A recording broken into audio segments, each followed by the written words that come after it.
আসলে আল্লাহ যা করে সব কিছু আল্লাহর হুকুমই হয়। আমার প্রায় 2 থেকে 2.5 লক্ষ টাকার মাল। আসসালামু আলাইকুম রহমতুল্লাহি ওবরাকাতু। আমরা দেখেছিলাম গত রাত্রে একটি জ্বর হয়েছে।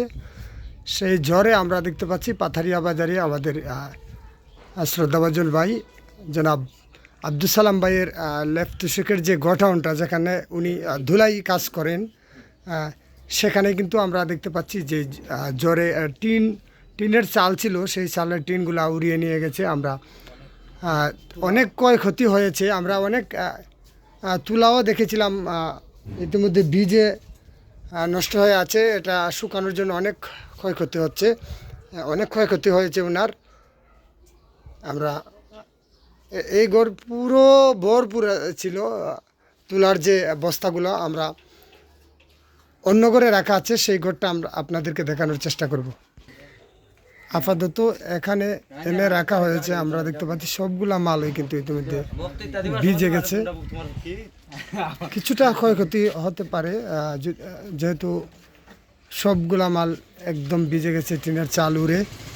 আমরা যে অন্য একটি গোডাউনে রাখা হয়েছে সেই ব্যাপারে আমরা আপনাদেরকে দেখানোর চেষ্টা করছি। আমরা যিনি আব্দুল সালাম ভাই লেফট তুষকের মায়ের দোয়া বেডিং স্টোরের কর্ণধার, ওনার কাছ থেকে জানতে চাইবো ওনার কেমন ক্ষয়ক্ষতি হচ্ছে বা কেমন ক্ষয়ক্ষতি হচ্ছে। এই যে গত রাত্রে যে কাল বৈশাখী, আমরা আপনার জন্যই শুধু দেখতে পাচ্ছি আমাদের পাথারিয়া বাজারে শুধু আপনার ঘরটাই উড়িয়ে নিয়ে গেছে। সে ব্যাপারে আপনার কতটুকু ক্ষতি হতে পারে? আসসালামু আলাইকুম। আসলে আল্লাহ যা করে সব কিছু আল্লাহর হুকুমই হয়। আমার প্রায় 2 থেকে 2.5 লক্ষ টাকার মাল জ্বলে গেছে এবং ঘরের চাল টাল নিয়ে গেছে। সব আল্লাহর ইচ্ছা, আল্লাহর হুকুমই হয়। তাই আমি আল্লাহর শুকরিয়া আদায় করি।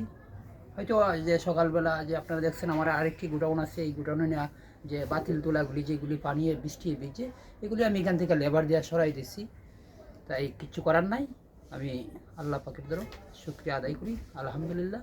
আর আপনারা আমার জন্য দোয়া করবেন, আমাকে যে ধৈর্য শক্তি করার আল্লাহ পাকে দান করো। এই বলে আমি আমার বক্তব্য শেষ করব।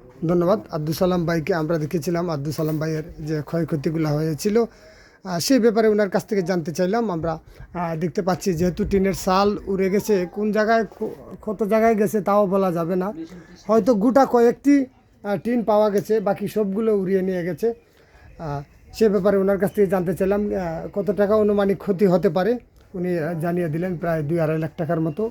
আমরা যে গোডাউনে রাখা হয়েছে তুলাগুলি, সেগুলো আমরা দেখানোর চেষ্টা করছি। আমরা দেখতে পাচ্ছি ওনার যারা আত্মীয় স্বজন আছে তারা কিন্তু ইতিমধ্যে দেখতে এসেছেন ওনার যে ক্ষয়ক্ষতিগুলো হয়েছে।